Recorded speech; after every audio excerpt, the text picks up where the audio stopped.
இயேசு கிறிஸ்துவின் நாமத்தினாலே இந்த காலை வேளையில கூடி வந்திருக்கிற உங்கள் ஒவ்வொருவரையும் அன்போடு கூட நான் வாழ்த்துகிறேன். இந்த நாளிலும் தேவனுடைய கிருபையும் தயவும் அன்பும் நம் ஒவ்வொருவர் மேலும் இருக்கிறபடியினால் நம்மள அவர் எப்படி பார்க்கிறார்னா, பொக்கிஷமாய் தேவன் பார்க்கிறாராம். விலையேற பெற்றவர்களாய் அவர் பார்க்கிறாராம். இந்த பூமியில நமக்காகவே அவர் சகலவற்றையும் அவர் சிருஷ்டித்திருக்கிறாராம்.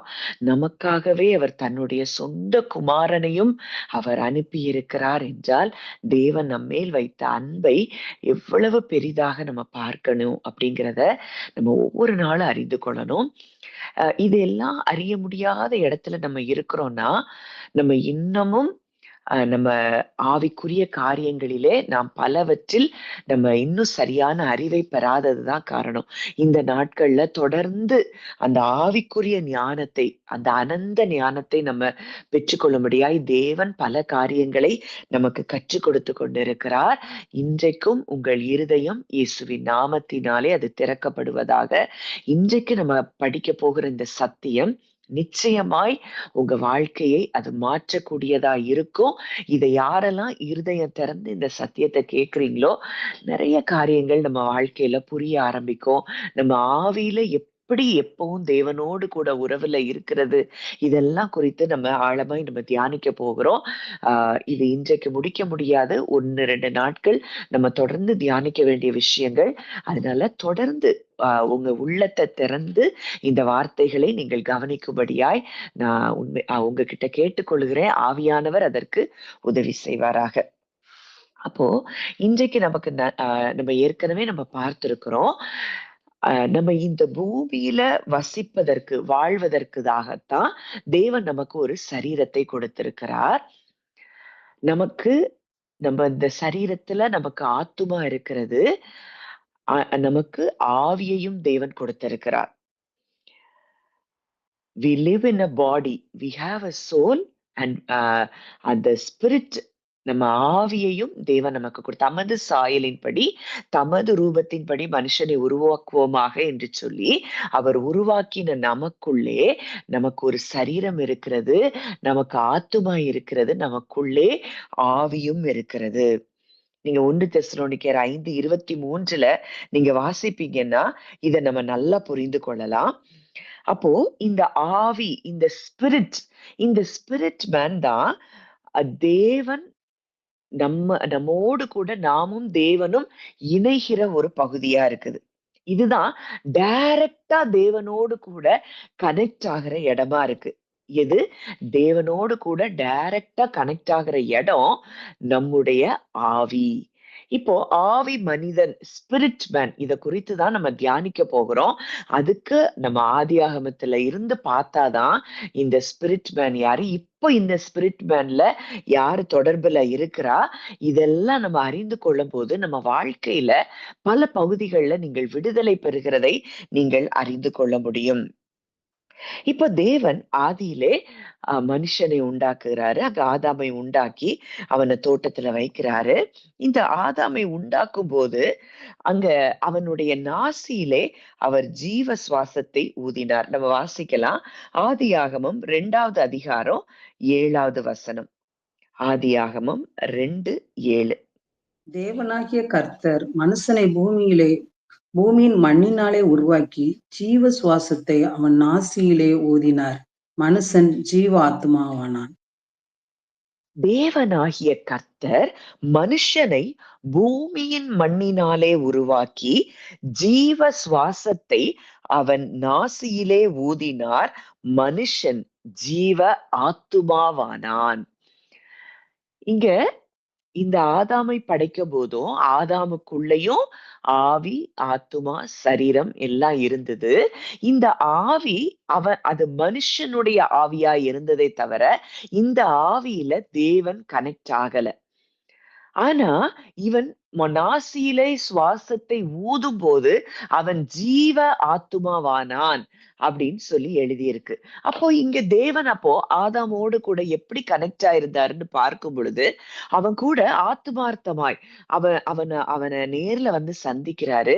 அங்க நீங்க அடுத்தடுத்து நீங்க பாப்பீங்கன்னா 5ல இருந்து வாசிங்க. ஆதியாகமம் 2:15. தேவனாகிய கர்த்தர் மனுஷனை ஏதேன் தோட்டத்தில் அழைத்து கொண்டு வந்து அதை பண்படுத்தவும் காக்கவும் வைத்தார். தேவனாகிய ம். கர்த்தர் மனுஷனை நோக்கி, நீ தோட்டத்தில் உள்ள சகல விருட்சத்தின் கனியையும் புசிக்கவே புசிக்கலாம். ஆனாலும் நன்மை தீமை அறியத்தக்க விருட்சத்தின் கனியை புசிக்க வேண்டாம். அதை நீ புசிக்கும் நாளில் சாகவே சாவா என்று கட்டளையிட்டார். ம். அடுத்தது ஆன்ட்டி. பின்பு தேவனாகிய 19 கர்த்தர் 19 வாசிங்களேன். தேவனாகிய கர்த்தர் வெளியின் சகலவித மிருகங்களையும் ஆகாயத்தின் சகலவித பறவைகளையும் மண்ணினாலே உருவாக்கி ஆதாம் அவைகளுக்கு என்ன பெயரிடுவான் என்று பார்க்கும்படி அவைகளை அவனிடத்தில் கொண்டு வந்தார். அந்தந்த ஜீவசந்துக்கு ஆதாம் எந்தெந்த பெயரிட்டானோ அதுவே அதற்கு பெயராயிற்று. நீங்க இதுல நல்லா நம்ம பார்க்கும்போது, அங்க ஆவியில ஆதாமோடு கூட தேவன் தொடர்புல இல்ல. லிட்ரலா அவனோடு கூட அவர் உலாவிக் கொண்டிருந்தார். இங்க மிருகங்கள் எல்லாவற்றையும் அவனிடத்துல கொண்டு வந்து, அவனுக்கு அவைகளுக்கு அவன் என்ன பெயரிடுவானோ அப்படின்னு சொல்லி பார்க்கணும்னு சொல்லி கொண்டு வருகிறதெல்லாம் நம்ம பார்க்கிறோம். அப்போ இந்த ஆதாம் விழுகைக்கு முன்பாக அங்க தேவனோடு கூட பகலின் குளிர்ச்சியான வேளையில உலாவிக் கொண்டிருக்கிறான், பேசிக் கொண்டிருக்கிறான். அந்த ஒரு ஆத்மார்த்தமான ஒரு உறவுல அவங்க இருக்கிறாங்க. இங்கே ஆவியில அவன் அவனுக்கு ஒரு ஆவி இருக்குது. அது மனுஷ ஆவியாய் இருக்கிறது. அவனுக்குள்ள அந்த ஸ்பிரிட். ஆனா இவன் உறவாடுகிறது எல்லாம் ஆத்துமாவில இருந்து அந்த அவனுடைய ஸ்பிரிச்சுவல் சென்சஸ்ல இருந்து ஆத்துமார்த்தமாய் தேவனோடு கூட அவன் உலாவிக் கொண்டிருக்கிறான். இப்போ இந்த நன்மை தீமை அறியத்தக்க இந்த கனியில அவன் பங்கெடுத்த பிறகு இவனுடைய கான்சியஸ், இவனுடைய ஸ்பிரிச்சுவல் சென்ஸ், இவனுடைய அந்த 5 சென்சஸ்ல இவன் செயல்பட ஆரம்பித்த பிறகு தேவனை புரிந்து கொள்ள முடியாத இடத்துக்கு அவன் வந்துட்டான். அதனாலதான் ஆண்டவர் சொல்றாரு, இதை நீ புசிக்கும் நாளில் சாகவே சாவாய். இந்த சாகவே சாவாய்ங்கிற வார்த்தைக்கு அர்த்தம் என்ன? அவரோடு கூட இருக்கிற கனெக்ஷனை அவன் கட்டானது போல அவன் ஃபீல் பண்ண ஆரம்பிப்பான். அததான் ஆண்டவர் சொல்றாரு, நீ என்னோடு கூட இருக்கிற தொடர்புல இருந்து நீ பிரிக்கப்பட்டதை போல உணர்கிற இடம்தான் மரித்து போகிற இடம். இந்த இடத்துக்கு தான் ஆதாமின் மூலமாய் முழு மனுக்குலமும் நம்ம என்ன செஞ்சுட்டோம்? அந்த இடத்துக்கு வந்துட்டோம். தேவனை அறிய முடியாத ஒரு இருள். இப்ப ஆதாமுக்குள்ள அதுதான் பாவமா ஆயிருச்சு. தேவனை அறிய முடியாத ஒரு இருளுக்குள்ள வர்றான். அடுத்த பாவத்தின் செயல்களாய், பாவத்தின் கிரியைகள் பூமியில வந்ததை நம்ம பார்க்கிறோம். மனுஷனுக்குள்ள வந்ததை பார்க்கிறோம். குற்றச்சாட்டுதல், பொறாமை எல்லாமே ஒன்னொன்னா வருது. கொலை எல்லாம் இந்த தேவனை அறிய முடியாத இருளுக்குள்ள அவன் எப்ப போனானோ அந்த இடத்துல இருந்துதான் பாவம் என்பது தேவனை அறிய முடியாத இருள். அந்த தேவனோடு கூட டிஸ்கனெக்டடா அவன் ஃபீல் பண்ற இடம் தான் இருள், மரணம். இந்த இடத்துக்குள்ள ஒரு மனிதன் வந்த பிறகுதான் அவனுக்குள்ள எல்லாமே வருது. பொறாமை வருது, பெருமை வருது, கசப்பு வருது, வைராக்கியம் வருது, கொலைகள் நடக்குது. இது எல்லாமே தேவனை அறிய முடியாத ஒரு இருளுக்குள்ள மனுஷன் கடந்து செல்கிற இடமா இருக்கு. இங்கே ஆதாம் அந்த இடத்துக்குள்ள கடந்து போயிட்டான். இப்போ எப்பொழுதுமே தேவன் அவனை சந்திக்க வர்றது போலதான் அங்க ஆதாமை சந்திக்க வர்றாரு. அந்த அந்த கனியில பங்கெடுத்த பிறகு அங்க நம்ம வாசிக்கலாம் 3வது அதிகாரம் 7வது வசனம். அப்பொழுது அவர்கள் இருவருடைய கண்களும் திறக்கப்பட்டது. அவர்கள் தாங்கள் நிர்வாணிகள் என்று அறிந்து அத்தி இலையை தைத்து தங்களுக்கு அரைக்கச்சைகளை உண்டு பண்ணினார்கள். பகலில் குளிர்ச்சியான வேளையில் தோட்டத்தில் உலாவுகிற தேவனுடைய கர்த்தருடைய சத்தத்தை அவர்கள் கேட்டார்கள். அப்பொழுது ஆதாமும் அவன் மனைவியும் தேவனாகிய கர்த்தருடைய சந்ததிக்கு விலகி தோட்டத்தின் விருட்சங்களுக்குள் ஒளித்துக் கொண்டார்கள். இப்போ இங்க நன்மை தீமை அறியத்தக்க கனியில பங்கெடுத்த உடனே நம்ம பார்க்கிறோம். ரோமர்ல நீங்க வாசித்து பாத்தீங்கன்னா ரோமர் 3:23 நினைக்கிறேன். பாவம் செய்து அதாவது எல்லாருமே பாவம் செய்து தேவ மகிமை அற்றவர்களாகி, இப்போ இந்த தேவனை அறிய முடியாத இடத்துக்குள்ள போன உடனே இவன் தேவ மகிமை அற்றவனாய் மாறுகிறான். அதுவரைக்கும் ஆதாம் நிர்வாணியா தான் இருக்கிறான். ஆனா தேவனுடைய மகிமை அவனை மூடி இருந்தபடியினால அவன் நிர்வாணிங்கிறத அவன் அறியவே இல்லை. ஆனால் இப்பொழுது இவனுடைய 5 சென்சஸ் ஆக்டிவேட் ஆயிருச்சு. இவன் தேவனோடு கூட இருந்த இந்த உறவுல இருக்கிற வரைக்கும் இவன் ஐம்புலன்கள்ல செயல்படாதவனாய் இருந்தா, இப்போ இவன் ஐம்புலன்கள்ல செயல்படுகிறவனாய் மாறிவிட்டான். தன்னுடைய பாடிய பாக்குறான். இந்த பாடி ஒரு மெசேஜ் கொடுக்குது. தன்னை சுற்றி நடக்கிற காரியங்கள், இங்க தேவனை குறித்ததான தவறான எண்ணங்கள் இந்த 5 சென்சஸ்ல ஆக்டிவேட் ஆனதுனால இவர் என்னை தண்டிச்சிருவாரு, இவர் என்னை வெறுத்துருவாரு, இவர் என்னை தள்ளிடுவாரு, இவர் என்னைய நேசிக்க மாட்டாரு, நான் தப்பு செஞ்சுட்டேன் அப்படின்னு இவனுடைய மனசாட்சி இந்த ஐம்புலன்கள்ல இருந்து வேலை செய்ய ஆரம்பிக்குது. இதுதான் விழுகையின் இடம். தேவனோடு கூட தொடர்பு கொள்ள முடியாத இடத்துக்கு அவனுடைய ஆத்துமா வந்துருச்சு. அவனுடைய ஆவி மனுஷனுடைய ஆவிதான். இது எல்லா மனுஷர்களுக்குள்ளயும் மனுஷ ஆவின்னு ஒண்ணு இருக்குது. அதுக்கும் நம்ம வசனத்தை பார்க்கும்போது நமக்கு ஆழமா புரிய ஆரம்பிக்கும். அப்போ பகலின் குளிர்ச்சியான வேளையில பகலில் குளிர்ச்சியான வேளையிலே தோட்டத்தில் உலாவுகிற தேவனாகிய கர்த்தருடைய சத்தத்தை அவர்கள் கேட்டார்கள். அப்பொழுது ஆதாமும் அவன் மனைவியும் தேவனாகிய கர்த்தருடைய சந்ததிக்கு விலகி தோட்டத்தின் விருட்சங்களுக்குள் ஒளித்துக் கொண்டார்கள். அப்பொழுது தேவனாகிய கர்த்தர் ஆதாமை கூப்பிட்டு, நீ எங்க இருக்கிறாய் என்றார். அதற்கு அவன், நான் தேவருடைய சத்தத்தை தோட்டத்திலே கேட்டு நான் நிர்வாணியாய் இருப்பதினால் பயந்து ஒளித்துக் கொண்டேன் என்றார். இப்போ இங்க ஆவியில ஆதாமோட கனெக்டா இருந்தாருன்னா அங்க ஆவியில பேசியிருப்பாரு. ஆனா லிட்டரலா இங்க ஆதாமு கூட அவன் ஜீவ ஆத்துமாவானான்னு தான் எழுதி இருக்குது. இங்க லிட்டரலா அவன் கூடயே அவர் உலாவி கொண்டிருக்கிறபடினால தோட்டத்துக்கு வந்து அங்க கேட்கிறாரு, ஆதாமே நீ எங்கே இருக்கிறாய்? அவங்க கர்த்தருடைய சந்நிதிக்கு விலகி அவங்க தோட்டத்தின் விருட்சங்களுக்குள்ள பயந்து ஒளிந்து கொண்டிருக்கிறாங்க. அங்க எப்பவும் போலதான் ஆதாம் வர்றாரு, தேவன் வர்றாரு. ஆனா தேவனுடைய சத்தத்தை கேட்ட ஆதாமுக்கு இப்போ எப்படி இருக்கு? பயமா இருக்கு. இதுதான் தேவனை அறிய முடியாத ஒரு இருள். எப்போ தேவனை குறித்ததான பயம் அவனுக்கு உள்ள வந்ததோ அங்க அவன் ஒளிந்து கொள்ளுகிறான். வெட்கம் வருகுது. தேவனோடு கூட தொடர்பு கொள்ள முடியாத இடத்துக்கு ஆதாம் போய்விடுகிறத பார்க்கிறோம். அப்ப அவன் சொல்றான், நான் தேவரீருடைய சத்தத்தை தோட்டத்திலே கேட்டு நிர்வாணியாய் இருப்பதினால் பயந்து ஒளித்து கொண்டேன். அது வரைக்கும் நிர்வாணியா தானே தேவன் பார்க்கிறாரு. அப்பெல்லாம் அவனுக்கு தெரியல. ஆனா இந்த 5 சென்சஸ்ல ஆக்டிவேட் ஆன உடனே இந்த பாடி, இந்த சோல் இது பிரதானமாய் மாறின உடனே அவனுக்குள்ள என்ன வந்துருச்சு?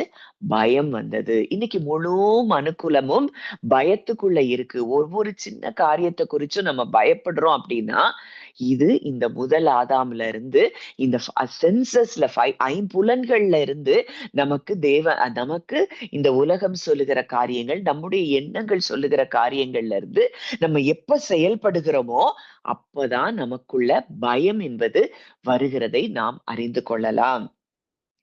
அப்ப ஆண்டவர் தொடர்ந்து பேசுறாருன்னா, உனக்கு புசிக்க வேண்டான்னு விலக்கின விருட்சத்தின் கனியை புசித்தாயோ, நீ நிர்வாணின்னு உனக்கு சொன்னவன் யார்? ஆண்டவர் கேட்கிறாரு, நீ நிர்வாணின்னு உனக்கு சொன்னவன் யார்? உனக்கு அறிவித்தவன் யார்? அங்க சாத்தான்ல நிர்வாணின்னு சொல்லல. இங்க நிர்வாணின்னு அவனுக்கு அறிவித்ததே அவனுடைய சென்சஸ், அவனுடைய ஐம்புலன்கள். உடனடியா அவன் என்ன சொல்றான்?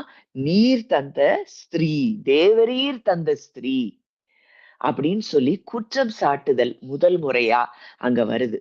தன்னை பாதுகாக்க முடியாய் மற்றவர்களை குற்றம் சாட்டுகிற இடத்திற்குள்ளே மனுக்குலம் தள்ளப்பட்டது. இன்னைக்கு வரைக்கும் நம்ம மற்றவங்களை குற்றம் சாட்டிக்கிட்டே நம்ம வாழ்க்கையில சில காரியங்கள் ஏதோ நடக்கல அப்படின்னா மற்றவங்களை குற்றம் சாட்டிட்டே இருக்கிறோம்னா இது எல்லாமே இந்த முதல் ஆதாம்கிட்ட இருந்து நமக்குள்ளே வந்த காரியம். இப்போ இந்த முதல் ஆதாம்ல இருந்து வந்த முழு மனுக்குலம் தான். ஆனா இங்க பழைய ஏற்பாட்டுல சில மனிதர்கள் மேல அப்பப்ப தேவனுடைய ஆவியானவர் வந்து இறங்கி ஆவியில அவங்க கூட பேசுகிறதையும் நம்ம பார்க்கிறோம். கர்த்தராகிய ஆவியானவர் அந்த கிதியோன் மேல இறங்குனாரு, தாவீது மேல இருந்தாரு, சவுல் மேல இருந்தாரு. இதெல்லாம் நம்ம பார்க்கிறோம்.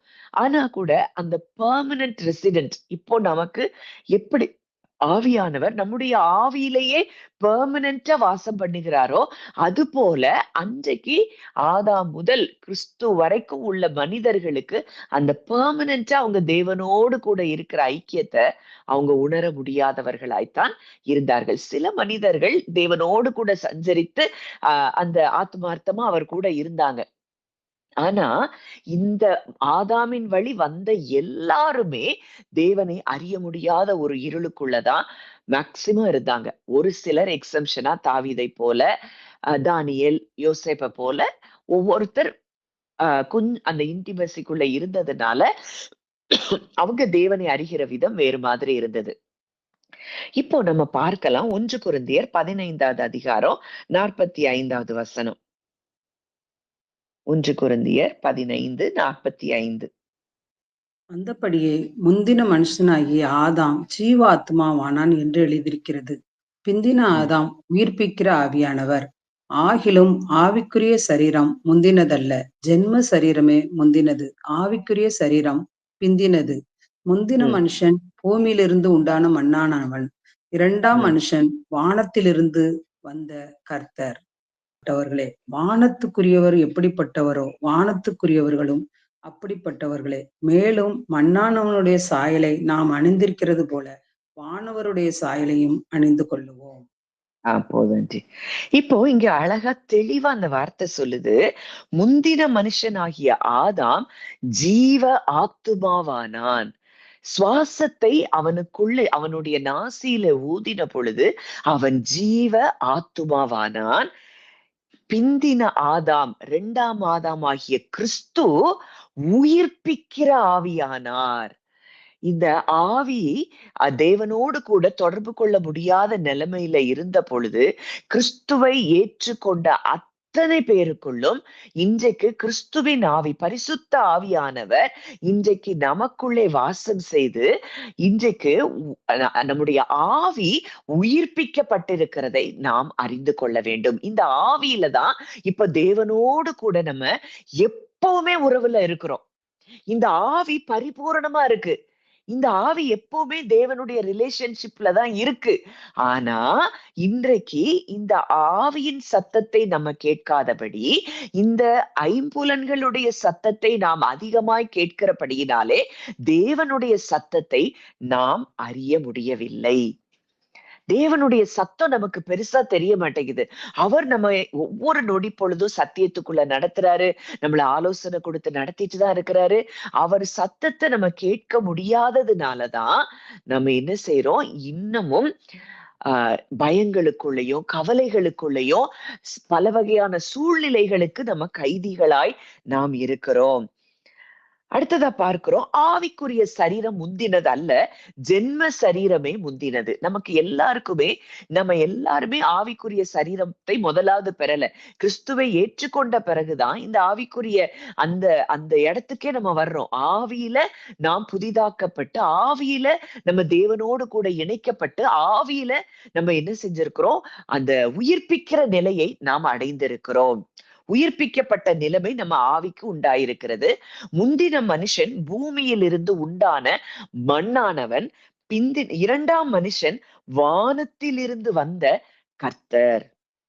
அப்போ இன்னைக்கு அடுத்த வசனம் பார்க்கிறோம், மண்ணானவன் எப்படிப்பட்டவனோ மண்ணானவர்களும் அப்படிப்பட்டவர்களே, வானத்துக்குரியவர் எப்படிப்பட்டவரோ வானத்துக்குரியவர்களும் அப்படிப்பட்டவர்களே. இன்னைக்கு இந்த முதலாதாமின் வழி வந்த எல்லாரும் இந்த இந்த பாடி, இந்த 5 சென்சஸ்லேதான் வாழ்ந்துட்டு இருப்பாங்க. ஆனா இன்றைக்கு வானத்துக்குரியவர் உயிர்ப்பிக்கிற ஆவியாய் இன்றைக்கு நமக்குள்ளே இருக்கிறார். அவர் வானத்திலிருந்து வந்தவர், அவர் பூமியிலிருந்து வந்தவர் அல்ல. இந்த வானத்துக்குரியவர்களாய் இருக்கிற நாம், மறுபடியும் பிறந்திருக்கிற நாம் அவரை போலதான் சிந்திப்போம், அவரை போலதான் எதை செய்தாலும் அவருடைய ஆலோசனையும் அவருடைய வழி நடத்துதலையும் நாம் பூரணமாய் பெற்று அதன்படி செய்கிறவர்களாய் நாம் இருக்கிறோம் என்பதுதான் நிஜம். ஆனா இந்த இடத்துக்கு இன்னும் நம்ம வரல. காரணம் என்னன்னா, நம்ம ஆத்துமா பாதாளத்துல மரணத்துக்குள்ள இருளுக்குள்ள சிக்கி கொண்டிருந்தது. இன்றைக்கு தேவன் நம்முடைய கண்களை திறக்கிறாரு. நான் வானத்திற்குரியவள். கிறிஸ்து எப்படி இருந்தாரோ, கிறிஸ்து எப்படி சிந்தித்தாரோ அதே போலதான் நம்முடைய சிந்தனையும் இருக்க வேண்டும். அதான் வசனம் தெளிவா சொல்லுது, மாம்ச சிந்தை மரணம். அந்த சிந்தை தான், மாம்சத்தின் சிந்தை. இந்த ஐம்புலன்கள்ல இருந்து நம்ம சிந்தித்து வாழ்ந்து கொண்டே இருந்தோம்னா அங்க பயம், கவலை, சோர்வு எல்லாம் நம்மள மேற்கொள்ளும். ஆனா ஆவியின் சிந்தை, வேதத்துல அவர் நமக்கு கொடுத்த வார்த்தைகளில் இருந்து நம்ம வாழ ஆரம்பிச்சோம்னா அது நமக்கு ஜீவனை கொடுக்கும், நமக்கு சமாதானத்தை கொடுக்கும். இன்னும் நான் சொல்லணும்னா, சில வசனங்களை சொல்லும் போது உங்களுக்கு இன்னும் நல்லா புரியும். இதுவரைக்கும் நான் சொன்னது எல்லாமே புரிய முடிஞ்சுதா எல்லாருக்கும்? அதுல பார்க்கலாம், வாசிக்கலாம். 1 கொரிந்தியர் 2வது அதிகாரம் 9வது வசனத்துல இருந்து வாசிங்க. ஆயத்தம் பண்ணினவைகளை கண் காணவும் இல்லை, காது கேட்கவும் இல்லை, அவர்கள் மனுஷனுடைய இருதயத்தில் தோன்றவும் இல்லை. நமக்கோ தேவன் அவைகளை தமது ஆவியினாலே வெளிப்படுத்தினார். அந்த ஆவியானவர் எல்லாவற்றையும் தேவனுடைய ஆழங்களையும் ஆராய்ந்திருக்கிறார். அடுத்தது வாசிங்க. மனுஷனில் உள்ள ஆவியே அன்றி மனுஷனில் எவன் மனுஷருக்குரியவர்களை அறிவான்? அப்படி போல தேவனுடைய ஆவியே அன்றி ஒருவனும் தேவனுக்குரியவைகளை அறிய மாட்டான். ஆவியை பெறாமல் தேவனால் எங்களுக்கு அருளப்பட்டவைகளை அறியும்படிக்கு தேவனிடத்திலிருந்து புறப்படுகிற ஆவியை பெற்றோம். இதுல இந்த வசனங்களை நீங்க புரிஞ்சுட்டீங்கன்னா நமக்குள்ள இருக்கிறது எந்த ஸ்பிரிட்ங்கிறது நீங்க நல்லா புரியலாம். இந்த எழுதி இருக்கிறபடி, இது பழைய ஏற்பாட்டுல சொல்லப்பட்ட ஒரு வசனம் தான். தேவன் ஏசாயா 64:4 இருக்கிற வசனம். எழுதி இருக்கிறபடி தேவன் தம்மில் அன்பு கூறுகிறவர்களுக்கு ஆயத்தம் பண்ணினவைகளை கண் காணலையா, காது கேட்கலையா, மனுஷருடைய இருதயத்தில் தோன்றவும் இல்லை. இது மனிதர்களுக்கு, இந்த முதல் ஆதாமின் வழியில வந்தவங்களுக்கு, அவங்க தேவனிடத்துல அன்பு கூர்னா கூட அவர் ஆயத்தம் பண்ணினவைகளை அவர்கள் கண் காணல, காது கேட்கல, அவைகள் மனுஷனுடைய இருதயத்திலே தோன்றவும் இல்லை. இங்க இப்படித்தான் இந்த நம்ம வேவுக்காரர்கள், 12 வேவுக்காரர்களை நம்ம பார்க்கும் பொழுது, அந்த எகிப்துக்கு கானான் தேசத்துக்கு வேவு பார்க்க போறாங்க. அந்த 10 பேருக்கும் அவர் ஆயத்தம் பண்ணினதை அவங்க பார்க்கவே முடியல. இந்த 2 பேர் விசுவாசத்தின் மூலம் தேவனுடைய அந்த அவர் சுதந்தரித்துக் கொள்ளலாம், அவர் கானான் தேசத்தை உங்களுக்கு கொடுத்துட்டேன்னு அவர் சொன்ன வார்த்தை அவர்கள் விசுவாசித்தார்கள். ஆனா அந்த வாழ்க்கை எப்படி இருக்குங்கிறதெல்லாம் இவங்க இருதயத்துல தோன்றவே இல்லை. காரணம் என்னன்னா, இவங்க ஆவியில அந்த தேவனுடைய ஆவி என்ன செய்யல, கலந்து செயல்படவில்லை. இப்போ இங்க பார்க்கிறோம், நமக்கோ, கிறிஸ்துவை ஏற்றுக்கொண்ட நமக்கோ தேவன் அவைகளை தமது ஆவியினாலே வெளிப்படுத்தினார். அந்த ஆவியானவர் எல்லாவற்றையும், தேவனுடைய ஆழங்களையும் ஆராய்ந்திருக்கிறார். இன்னைக்கு நம்ம ஸ்பிரிட் சாதாரணமானதே கிடையாது. தேவனுடைய ஆவியை நம்ம பெற்றிருக்கிறோம். இன்றைக்கு தேவனை நம்முடைய ஆவியில பெற்றிருக்கிறோம். பிதா, குமாரன், பரிசுத்த ஆவியானவர். இந்த திருத்துவத்துல இருக்கிற அந்த பரிசுத்த ஆவியானவர் இன்றைக்கு நம்ம ஸ்பிரிட் மேன், நம்முடைய ஆவி மனிதன்ல அவர் ஒன்றாய் கலந்திருக்கிறார். அப்போ நமக்கு என்ன அவர் ஆயத்தப்படுத்தி வைத்திருக்கிறார்? இதை எல்லாவற்றையும் நம்முடைய ஆவியில இருந்து, நாம் ஆவியில தேவனோடு கூட தொடர்புல, ஆவியில இருந்து நம்ம அவர் கூட உறவுல இருக்கும் போது எல்லாவற்றையும், எல்லா ஆழங்களையும் நாம் அறிய முடியும். ஏன்னா அந்த ஆவியானவர் எல்லாவற்றையும், தேவனுடைய ஆழங்களையும் ஆராய்ந்திருக்கிறார். எல்லாத்தையும் நமக்கு அறிய முடியும். இப்ப அடுத்ததா நீங்க பார்க்கும்போது, மனுஷனில் உள்ள ஆவியே அன்றி மனுஷரில் எவன் மனுஷருக்குரியவைகளை அறிவான்? அப்படி போல தேவனுடைய ஆவியே அன்றி ஒருவனும் தேவனுக்குரியவைகளை அறிய மாட்டான். இப்போ மனுஷனுக்குன்னு ஒரு ஆவிய ஆண்டவர் ஏற்கனவே வச்சிருக்கிறார். உருவாக்கும் போதே மனுஷனுக்குன்னு ஒரு ஸ்பிரிட் இருக்கு. இப்போ இந்த மனுஷனுக்குள்ள இருக்கக்கூடிய ஸ்பிரிட்டே இந்த மனுஷன் இன்னொரு மனுஷன் அவன் என்ன திங்க் பண்றாங்கிறத சொல்ல முடியும். இப்போ நிறைய ரிலிஜியன்ல நம்ம நிறைய ஜோதிடர் சொல்லுகிறவங்க இல்ல இப்படிப்பட்டவங்க எல்லாம் மனுஷனுக்குள்ள இருக்கிறத அவங்க என்ன செய்யறாங்க, அழகா ரிவீல் பண்றாங்க. இப்போ உதாரணத்துக்கு நான் சொன்னேன், என்னுடைய மகளுடைய கிளாஸ்ல அவளுடைய ஃப்ரெண்டு, அவ ஆக்சுவலா வேற செக்ஷன்ல படிக்கிற பிள்ளைதான். ஆனா இவங்க ஃப்ரெண்ட்ஸ் இப்ப லஞ்ச் டைம்ல மீட் பண்ணுவாங்க, பிரேக் டைம்ல மீட் பண்ணி பேசுவாங்க. அப்படி ஒரு க்ளோஸ் ஃப்ரெண்டு. ஆனா இவளோட படிக்கிற மற்ற பிள்ளைங்க எல்லாமே மேக்சிமம் புறஜாதி பிள்ளைங்க தான். கிறிஸ்தவ பிள்ளைங்க ரொம்ப கம்மியான பிள்ளைங்க தான். அப்போ அந்த பிள்ளை வீட்டுக்கு, இவளுடைய ஃப்ரெண்டு வீட்டுக்கு ஒரு சமயம் ஒரு அந்த சாமியார்கள் 4 பேர் வந்திருக்கிறாங்க. அவங்க வந்துட்டு அவளுக்குரிய காரியங்கள், அவங்க குடும்பத்துல இருக்கிற காரியங்கள் எல்லாத்தையும், அவங்க என்ன நினைக்கிறாங்க, யாரு கூட இருக்கிறாங்க, இதெல்லாத்தையும் அவங்க சொன்னாங்களாம். அப்போ அந்த சாமியார் ஒரு விஷயத்த அவர் சொன்ன காரியம் என்னன்னா, உனக்கு ஒரு கிறிஸ்டியன் ஃப்ரெண்ட் இருக்கிறா, நீ அவ கூட தான் லஞ்ச் டைம்ல பிரேக் டைம்ல எப்போ நீ அவ கூட நீ பேசிட்டு இருக்கிற, அதை நான் பாக்குறேன்னு சொன்ன உடனே அவளுக்கு அது ரொம்ப ஆச்சரியமா இருந்ததா. என் மகள்கிட்ட வந்து அதை ஷேர் பண்ணாலாம். இது என்ன அப்படின்னா மனுஷ ஆவி. அவங்களுக்குள்ள இருக்கிற மனுஷ ஆவி இந்த பிள்ளைக்குள்ள இருக்கிற யாரெல்லாம் யாரோடு தொடர்பு கொண்டு இருக்கிறாங்க அப்படின்னு சாதாரணமாய் இந்த மனுஷனுக்குள்ள இருக்கிற ஆவியே மனுஷருக்குரியவைகளை அது அறியுது. ஆனால் அவங்களால எதை ப்ரெடிக்ட் பண்ண முடியாது, ஃபியூச்சரை ப்ரெடிக்ட் பண்ண முடியாது. தேவனுடைய ஆவியே அன்றி ஒருவனும் தேவனுக்குரியவைகளை அறிய மாட்டான். தேவனுடைய மனதுல என்ன இருக்கு, தேவன் என்ன செய்ய போகிறார் அப்படிங்கிறத அறிய முடியாது. இன்னைக்கு நிறைய பேர் இதெல்லாம் சொல்றத கேட்டுட்டு, அதுவும் அப்ப அவங்களும் சொல்றாங்கல்ல, ப்ராஃபஸி மாதிரி அவங்களும் எல்லாமே பேசுறாங்களே அப்படின்னு அவங்க நிறைய பேர் சொல்றத நம்ம கேட்கிறோம். ஆனா மனுஷனுக்குரியவைகளை மனுஷன் என்ன செய்ய முடியுமா, மனுஷ ஆவி அறிய முடியுமா? நம்மளே சில நேரம் சாதாரணமா சொல்லுவோம், நீ இப்படி யோசிச்சதானே, இப்படி செஞ்சதானே அப்படின்லாம் சொல்றோம்.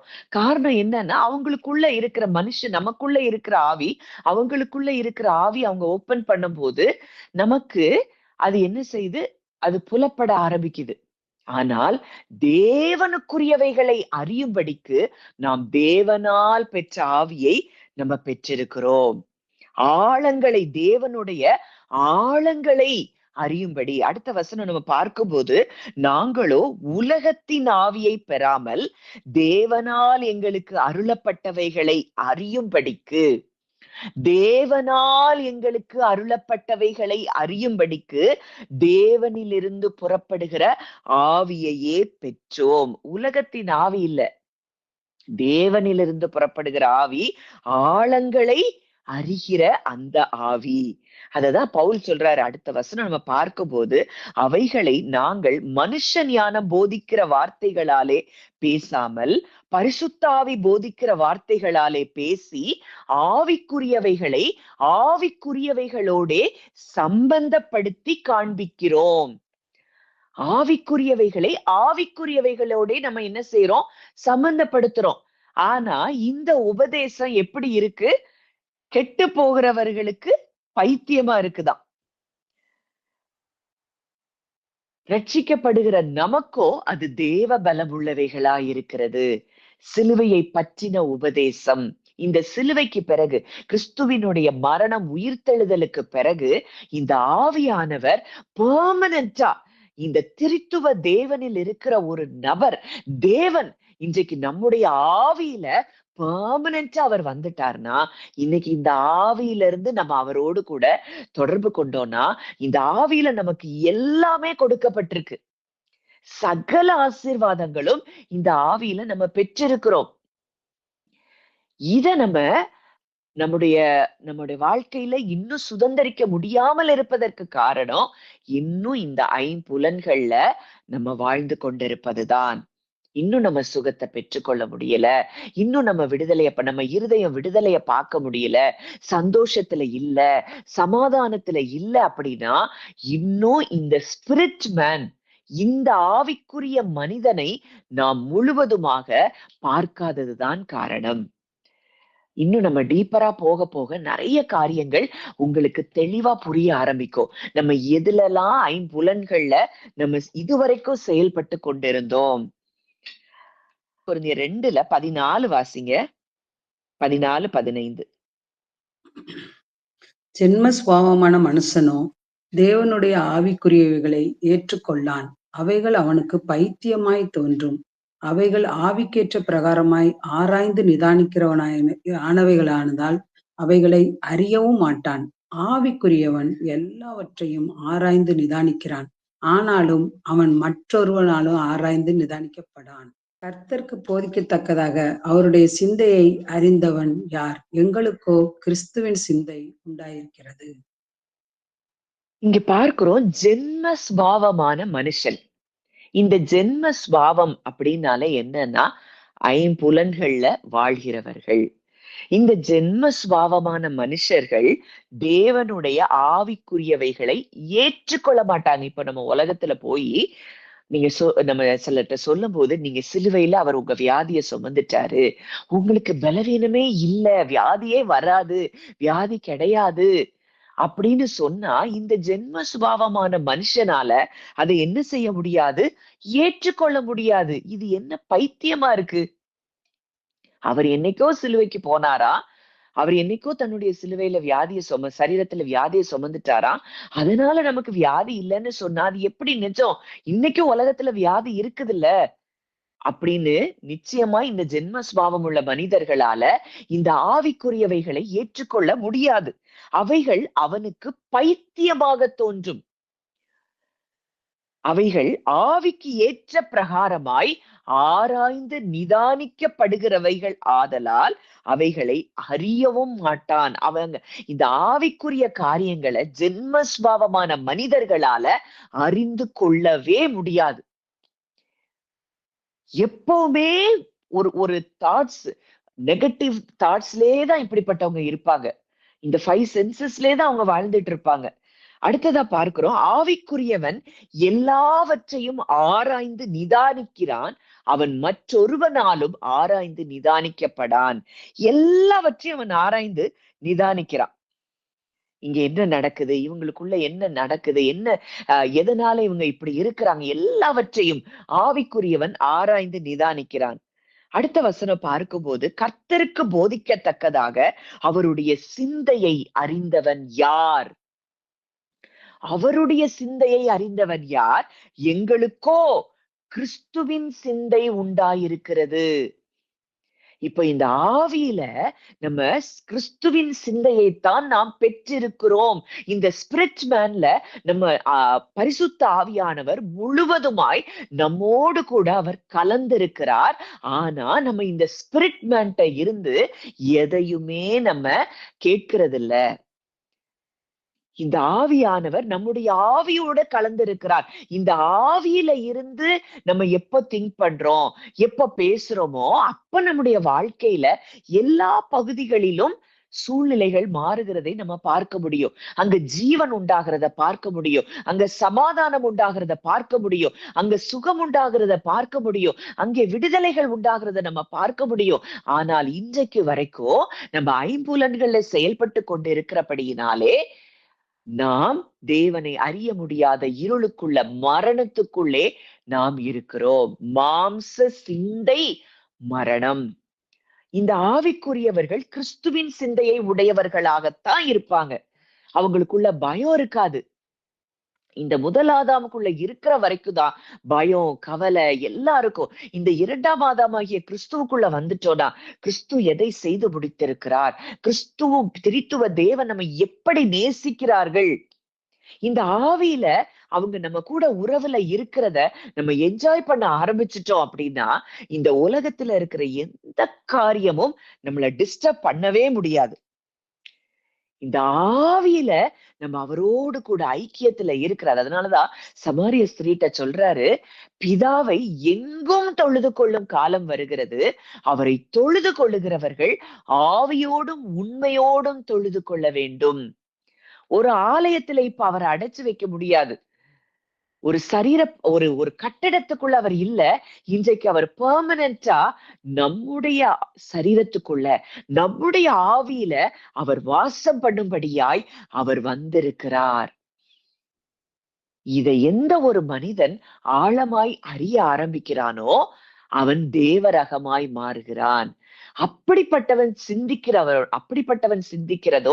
அப்படிப்பட்டவன் செயல்படுகிறதும் எல்லாமே கிறிஸ்துவை போல இருக்கும். அவன் மனுஷனை போல சிந்திக்க மாட்டான், மனுஷனை போல பேச மாட்டான், மனுஷனை போல கோவப்பட மாட்டான். அவனுக்குள்ள ஒரு கோவம் வந்து அது ஹோலி ஆங்கர் வந்தா கூட அது உடனடியாக அது மறைஞ்சிரும். இந்த ஜென்ம சுபாவமான மனுஷனுக்கு தான் இந்த கோபம், எரிச்சல், பகை, வைராக்கியம், விரோதம் இது எல்லாம் மாம்சத்துக்குரியவைகள் எல்லாம் அவனை மேற்கொள்ளுகிறதாய் இருக்கிறதை நம்ம பார்க்கிறோம்.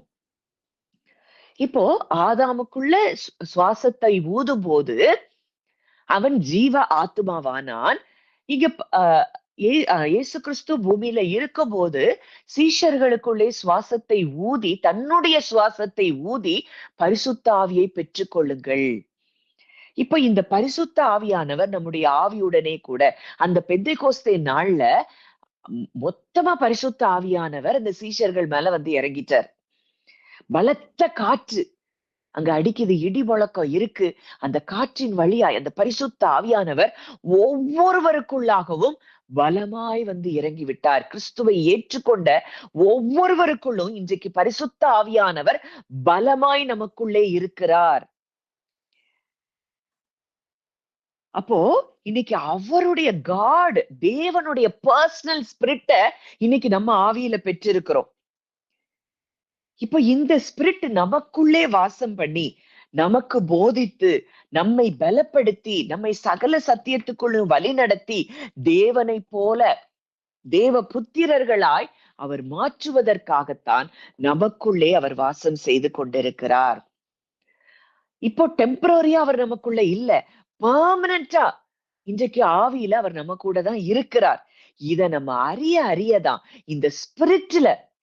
இந்த ஸ்பிரிட் மேன்ல நம்ம எப்ப வாழ ஆரம்பிக்கிறோமோ, ஐ ஆம் a spirit being, ஐ ஆம் a spirit man அப்படிங்கிறத உணர ஆரம்பிக்கிறோமோ, நம்ம உணர்வுகள்ல உணர ஆரம்பிக்கிறோமோ, அப்ப நம்ம தேவரகமானவர்களாய் மாற ஆரம்பிக்கிறோம் என்பதை நாம் அறிந்து கொள்ளலாம். அப்போ இன்னும் நம்ம ஆழங்களுக்குள்ள இதுல நிறைய இருக்குது. இதை நீங்க கற்றுக்கொள்ள உங்க வாழ்க்கையே நிச்சயமாய் மாறும். இப்போ இங்க ஆதாம் தேவனை விட்டு பிரிந்து போறத போல அவன் உணர்றான்.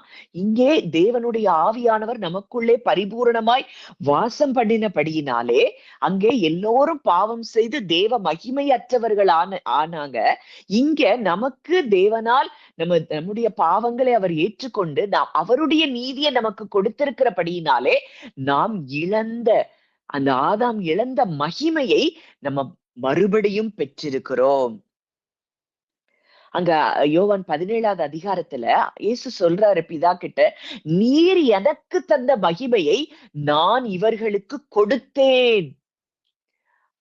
பாவம் செஞ்ச பிறகு ஆதாம் மகிமை இழந்து போனா, இங்கே கிறிஸ்துவை ஏற்றுக்கொண்டவர்கள் கிறிஸ்துவுக்குள் வந்த பிறகு அந்த மகிமையை கிறிஸ்துவின் மகிமையை நம்ம எல்லாரும் என்ன செஞ்சிட்டோம், பெற்று கொண்டிருக்கிறோம். நீர் எனக்கு தந்த மகிமையை நான் இவர்களுக்கு கொடுத்தேன். அப்போ அந்த குளோரிய நம்ம ஏற்கனவே ரிசீவ் பண்ணிட்டோம். பயங்கரமான குளோரி இன்னைக்கு நமக்குள்ள இருக்கு. ஆனா இத ஃபீல் பண்ண முடியல. காரணம் என்னன்னா 5 சென்சஸ்லயே நம்ம வாழ்ந்து கொண்டிருக்கிறோம். மனுஷனை போல, ஜென்ம சுபாவமான மனுஷனை போல ஆவிக்குரியவைகளை நம்மால் ஏற்றுக்கொள்ள முடியாததுனால இத்தனை காலம் அதுல இருந்தோம். ஆனால் ஆவியானவர் இன்றைக்கு நம்முடைய கண்களை அவர் திறந்திருக்கிறார். ஆழங்களுக்குள்ளே அவர் நம்மை கொண்டு சென்று கொண்டிருக்கிறார். இந்த ஸ்பிரிட் மேன நம்ம பெருசா பார்க்கதான் அங்க ஜீவனும் சமாதானமும் உண்டாகிறதை நாம் அறிந்து கொள்ள முடியும். அப்போ இன்னைக்கு இந்த ஸ்பிரிட்ல நம்ம வாழ ஆரம்பித்த பிறகு நம்முடைய எமோஷன்ஸ், நம்முடைய டிசையர்ஸ், நம்முடைய தாட்ஸ், நம்முடைய எண்ணங்கள், நம்முடைய விருப்பங்கள், நம்முடைய உணர்ச்சிகள், இது எல்லாம் கிறிஸ்துவை போல மாறி இருக்கிறது. ஆவியில நம்ம அதை பெற்றிருக்கிறபடினால இந்த ஆவியில இருந்து ஒரு மனுஷன் எப்ப வாழ ஆரம்பிக்கிறானோ, இந்த ஸ்பிரிட் மேனுக்கு எல்லாமே தெரியும். ஏன்னா அவருடைய ஆவி நமக்குள்ள கலந்துருச்சு. அந்த ஆவியானவர், தேவனுடைய ஆழங்களை அறிந்திருக்கிற ஆவியானவர் நம்ம கூட கலந்துட்டாரு. இந்த ஸ்பிரிட் மேன் தான் நம்ம உலகம் தோன்றுவதற்கு முன்பதாகவே அவரோடு கூட இருந்த நம்முடைய ஸ்பிரிட் மேன். நம்ம பார்க்கிறோம், உலக தோற்றத்துக்கு முன்னதாகவே நாம் அங்க இருந்திருக்கோம். ஆதாமே உருவாக்கப்படல, அதற்கு முன்னதாகவே நம்ம ஸ்பிரிட் மேனா தேவனோடு கூட தேவனுடைய எண்ணங்கள்ல நம்ம இருந்திருக்கிறோம். அப்போ அந்த ஆழங்களை அறிந்து கொள்ளக்கூடிய ஒரு கெப்பாசிட்டியை தேவன் நம்முடைய ஆவியில வைத்திருக்கிறார். இன்னைக்கு நம்ம இந்த ஆவியில வாழாம from the heart, நம்ம உள்ளான ஆவியில இருந்து அவரோடு தொடர்பு கொள்ளும் பொழுது தேவனுடைய ஆழங்களை நாம் என்ன செய்கிறோம்? அறிந்து கொள்ளுகிறோம். அப்போ இங்க ஆதாம் அங்க நீ இதை சாப்பிடும் நாளில் சாகவே சாவாயின உடனே முதல்ல அவனுக்கு கட்டானது தேவனுடைய ரிலேஷன்ஷிப்ல இருந்து அவன் கட்டானதை போல ஃபீல் பண்றான். அங்க பழைய ஏற்பாடு முழுவதும் அப்பப்ப ஆவியானவர் சிலர் மேல வந்துட்டு போறாங்க. ஆனா கிறிஸ்துவுக்குள் நம்ம வந்த பிறகு பெர்மனண்டா திருத்துவத்துல ஒரு நபராய் இருக்கிற பரிசுத்த ஆவியானவர், தேவனுடைய ஆவியானவர் நம்ம கூட பெர்மனண்டா வாழும்படி அவர் வந்திருக்கிறார். அங்க அவன் முதல்ல அங்க தேவனோடு கூட இருக்கிற உறவுல கட்டானதை ஃபீல் பண்றான். ஐம்புலன்கள்ல வாழ ஆரம்பிக்கிறான். அவனுடைய சரீரம் உடனடியா மரணம் அடையல. பல வருஷங்கள் கழித்து இந்த எண்ணங்களே வாழ ஆரம்பித்த பிறகு அவனுடைய சரீரமும் மரித்து போகிறதை நாம் பார்க்கிறோம். அப்போ இன்றைக்கு நம்முடைய தேவனாகிய கர்த்தர் கிறிஸ்து இயேசுவை ஏற்றுக்கொண்ட பிறகு நம்ம ஸ்பிரிட் அது என்ன செஞ்சிருக்கு? மறுபடியும் பிறந்திருக்கிறது. மனுஷ ஆவியதான் நமக்குள்ளேயும் நம்ம முதல்ல பெற்றிருந்தோம். கிறிஸ்துவை ஏற்றுக்கொண்ட பிறகு நம்முடைய ஆவி மறுபடியும் பிறந்திருக்கிறது. தேவரகமான அந்த வாழ்க்கை, தேவனுடைய ஜீவன் நம்முடைய ஆவியில நம்ம பெற்றிருக்கிறோம். இந்த செப்பரேஷன் பரிபூர்ணமா ரிமூவ் பண்ணப்பட்டாச்சு. ஆதாம் நம்ம பிரிக்கப்பட்டதா அவன் தேவனும் நானும் பிரிஞ்சிட்டோம், தேவனும் நானும் என்னைய நேசிக்க முடியாது, நான் தவறு செஞ்சுட்டேன் அப்படின்னு குற்ற மனசாட்சிக்குள்ள போன அந்த செப்பரேஷன் டோட்டலா இன்னைக்கு மாற்றப்பட்டு தேவனும் நாமும் ஒன்றா இருக்கிற இடத்திற்கு கிறிஸ்துவின் மூலம் நாம் வந்திருக்கிறோம். அந்த ஃபெலோஷிப் என்ன செஞ்சிருச்சு? மறுபடியும் அந்த உறவு, அந்த ஐக்கியம் அங்க ரெஸ்டோர் ஆயிருச்சு. இதெல்லாம் தேவனால் பிறந்தவர்களுக்கு நடந்த காரியங்கள். ஆவியினால் பிறப்பது ஆவியாயிருக்கும். நம்ம சரீரம் கிடையாது, நம்ம 5 சென்சஸ் கிடையாது, நாம் ஆவியாயிருக்கிறோம், ஆவி மனிதர்களாய் நம்ம இருக்கிறோம். இப்போ இந்த ஆவியானவர் நமக்குள்ள வந்தபடியினால அவர் நமக்கு மேல ஆவியானவர் நம்ம மேல இருக்கிறார். நம்மோட இருக்கிறது மாத்திரமல்ல, இன்றைக்கு நமக்குள் இருக்கிறார். அப்போ அந்த யோவான் 17வது அதிகாரம் 22வது வசனத்துலதான் அந்த காரியத்தை பார்க்கிறோம். நீர் எனக்கு தந்த மகிமையை நான் இவர்களுக்கு கொடுத்தேன். அது என்ன மகிமை? அவருடைய நீதி நமக்கு கொடுக்கப்பட்டிருக்குது, அவருடைய பரிசுத்தம் நமக்கு கொடுக்கப்பட்டிருக்கு, அவருடைய வல்லமை நமக்கு கொடுக்கப்பட்டிருக்கு, அவருடைய நேச்சர் நமக்கு மறுபடியும் பிறந்த ஆவியில இது எல்லாம் நமக்கு கொடுக்கப்பட்டிருக்கு. அத்தாரிட்டி கொடுக்கப்பட்டிருக்கு. சர்ப்பத்தையும் தேள்களையும் மிதிக்கவும் சத்துருடைய சகல வல்லமைகளையும் மேற்கொள்ளவும் உங்களுக்கு அதிகாரம் கொடுக்கிறேன். இந்த அதிகாரம் நமக்கு கொடுக்கப்பட்டிருக்கு. இதெல்லாம் ஆதாம் இழந்து போனது. இது எல்லாம் இந்த மகிமை, தேவனுடைய மகிமையை நம்ம பெற்றுக்கொண்ட பிறகு இதை எல்லாவற்றையும் நாம் பெற்றிருக்கிறோம். இந்த ஆவியில இருந்து நம்ம வாழும் பொழுதுதான் நம்ம பரிசுத்தமாயிருக்கிறோம், குற்றமற்றவர்களாயிருக்கிறோம், தேவ நீதியை நம்ம பெற்றிருக்கிறோம் அப்படின்னு அந்த இடத்துல இருந்து வாழ ஆரம்பிக்கும் போது நமக்கு விரோதமாய் எந்த சத்ருவும் குற்றம் சாட்ட முடியாது. அவருடைய ரத்தம் என்னுடைய மனசாட்சியை சுத்திகரித்திருக்கிறது. இந்த ஆவியில ஒரு மனுஷன் எப்ப வாழ ஆரம்பிக்கிறானோ அவன்தான் தேவரகமானவன். அப்போ இந்த ஸ்பிரிட் மேன் ஏற்கனவே ஜெயம் பெற்றவனா இருக்கிறான், விடுதலை பெற்றவனா இருக்கிறான், வல்லமை உள்ளவனா இருக்கிறான். ஆண்டவர் இன்றைக்கு நம்முடைய கண்களை திறந்திருக்கிறார். இந்த ஆவி மனிதன்ல நம்ம தேவனுடைய ஆவியை பெற்றிருக்கிறோம். மறுபடியும் புதிதாய் நம்ம ஆவி பிறந்திருக்கிறது. மனுஷ ஆவி இல்ல, தேவனுடைய ஆவியை நம்ம பெற்றிருக்கிறோம். அப்போ தேவரகமான ஜீவனை நம்ம பெற்றிருக்கிறோம். இதெல்லாவற்றையும் உணர்ந்து வாழுகிறவர்களாய் நம்ம மாறும்போது முற்றிலும் வெளிச்சமானவர்களாய் நாம் மாறியிருக்கிறதை நாம் அறிந்து கொள்ளலாம். அப்போ இந்த இடத்துக்கு தான் தேவன் நம்மை கொண்டு வந்திருக்கிறார். இன்னும் நம்ம தொடர்ந்து இந்த ஆழங்களை தான் நம்ம கற்றுக்கொள்ள போறோம். தொடர்ந்து இந்த சத்தியங்கள் நம்ம இன்னையில இருந்து நம்ம அந்த கான்சியஸ்னஸ் கொடுத்த மெசேஜை நான் அப்லோட் நேரம் 3 நேரம் 4 நேரம் இதை தொடர்ந்து நீங்க கேட்கதான் மனது மறுரூபமாகும். இந்த மனது மறுரூபமாகும் போதுதான் அவருடைய சாயலாக நம்ம மறுரூபப்படுவோம். ஆவியா இருக்கிற கர்த்தரால் தானே அந்த சாயலை நம்ம பெற்று மகிமையின் மேல் மகிமை அடைந்து மறுரூபப்படுகிறோம். மகிமையின் மேல மகிமை அடையணும்னா இந்த சத்தியங்களை நம்ம ஆழமா அறியணும். I am a spirit being. இதெல்லாம் நம்ம சபைகள்ல நம்ம இன்னும் கற்றுக்கொள்ளாத ஒரு காரியங்கள். ஆவியானவர் ஆண்டவர் இன்றைக்கு நம்ம மேல அன்பு வைத்து இதெல்லாம் நமக்கு கற்றுக் கொடுக்கிறார் அப்படின்னா நம்ம இதை ரொம்ப சீரியஸா நம்ம எடுத்து இதுல நம்ம வேலை செய்யணும். இந்த சத்தியங்களை இன்னும் மறுபடியும் நீங்க தியானித்து பாருங்க. ஆவியில இன்னைக்கு நான் யாரா இருக்கிறேன்? தேவனுடைய ஆவியை நான் பெற்றிருக்கிறேன். அப்ப அவருடைய வார்த்தைகள் ஆவியாயும் ஜீவனாயும் இருக்கிறதுனா அந்த ஆவியும் ஜீவனுமான வார்த்தை தான் எனக்குரியது. இதுதான் என் வாழ்க்கையில நடக்கும், இதுதான் என் குடும்பத்துல நடக்கும்னு சொல்லி இந்த ஆவியின் சிந்தை உடையவர்களாய், கிறிஸ்துவின் சிந்தை உடையவர்களாய் நம்ம மாறும்போது நமக்கும் மற்றவர்களுக்கும் வித்தியாசம் ஏற்படுகிறதை நிச்சயமாய் நாம் பார்க்க முடியும். ஸ்பிரிட் மேன், இந்த ஸ்பிரிட் மேனை குறிச்சு இன்னும் நம்ம தொடர்ந்து தியானிக்கும் போது உங்களுக்கு 5 சென்சஸ்ல நீங்க செயல்படுகிறது அப்படியே ஸ்டாப் ஆக ஆரம்பிக்கும். அந்த ஸ்பிரிட் மேன்ல இருந்து நம்ம செயல்பட நம்ம பார்க்கும் பொழுதே எல்லாரும் பார்ப்பாங்க, உங்களுக்குள்ள எப்படி இந்த சந்தோஷம் இருக்கு, உங்களுக்குள்ள எப்படி இந்த சமாதானம் இருக்கு, உங்களை பார்த்தாலே பிரைட்டா இருக்கீங்களே அப்படின்னு கேட்கிற இடத்துக்கு நம்ம வந்து சேருவோம். அதுக்காக தான் இந்த சத்தியங்கள் எல்லாம் தேவன் இந்த உலகத்துக்கு வெளிச்சமா இருக்கும்படிதான் தேவன் இந்த சத்தியங்களை நமக்கு கற்றுக் கொடுத்திருக்கிறார்.